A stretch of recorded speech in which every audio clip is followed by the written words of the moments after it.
Hi, remote 8th graders. I'm here to read chapter 18 of The Seventh Most Important Thing. I'm starting on page 84, and this is right after the chapter where Arthur and his mom and his sister set up the Christmas tree, and they kind of just got set up for Christmas and had kind of a nice time together setting up everything. And he realizes that light bulbs are the most important thing. Okay, so this is chapter 18.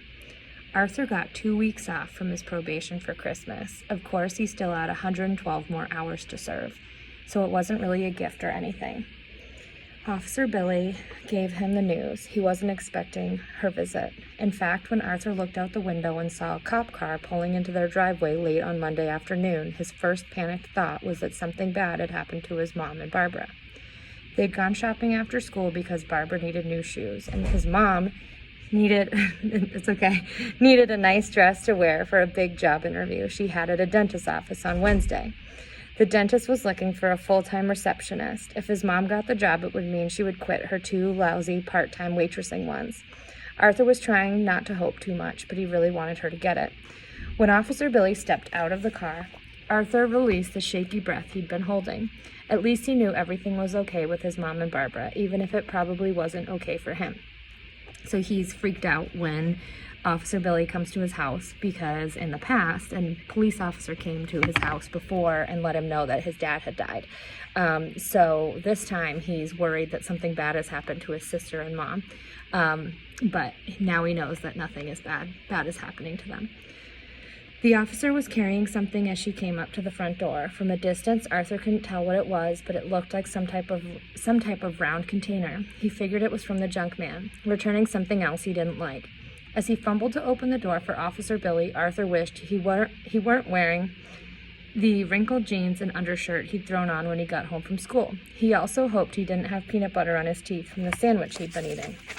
"May I come in for a minute, Mr. Owens?" Officer Billy said in her official cop voice, when he finally got the door open. "Sure, okay, yes," Arthur said in a rush, stumbling backward to let her in. As the officer stepped inside and took off her cap, Arthur glanced around nervously, worrying what she might notice. The collection of dirty glasses on the coffee table, Barbara's paper dolls strewn all over the living room, the misshapen Christmas tree, the stacks of unopened and unpaid bills drifting out of the bookshelves. "I have come on official and unofficial business," Officer Billy stated, remaining squarely in the middle of the hallway. "First, the official part. I have not received any further complaints from Mr. Hampton, so I assume you followed his directions successfully on Saturday. Is that right, Mr. Owens?"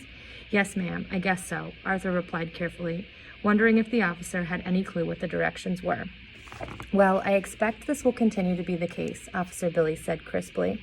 "However," she continued, "Mr. Hampton has informed me that he will be away for the Christmas holiday, so he has requested that you be given 2 weeks off from your probation. Your work for him will resume on the first Saturday in January. Is that clear?" Arthur nodded. "Here, I've written down the date for you, Saturday, January 4th. Officer Billy handed him a piece of paper. "And now for the unofficial business." She held out a cookie tin with a rocking horse on the top. "Every Christmas I make caramel corn for my kids. It's my specialty," she explained. "Merry Christmas."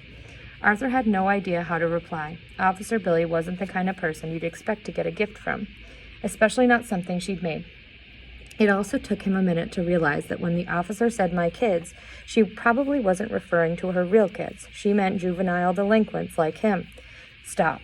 Officer Billy's hand went up as the awkward silence continued. "When someone gives you a gift, it's polite to look them in the eye and say in a clear and appreciative voice, 'Thank you very much.'" Arthur forced his eyes upward. "Thank you very much." "You're welcome," Officer Billy replied. She pointed one of her square fingers at him. "Share it with your family, and don't mess up over the next couple of weeks. A lot of people mess up over Christmas. It's a tough season. Don't let me catch you being one of them." Arthur nodded. "Okay." Officer Billy put on her cap. "Have a good evening." She pulled the door closed behind her with a firm, official-sounding thud. After she left, Arthur leaned against the door, still holding the caramel corn and feeling kind of shaken up. People could surprise you, he thought. So that was chapter 18. I will record the next one soon. Thanks for listening. Bye.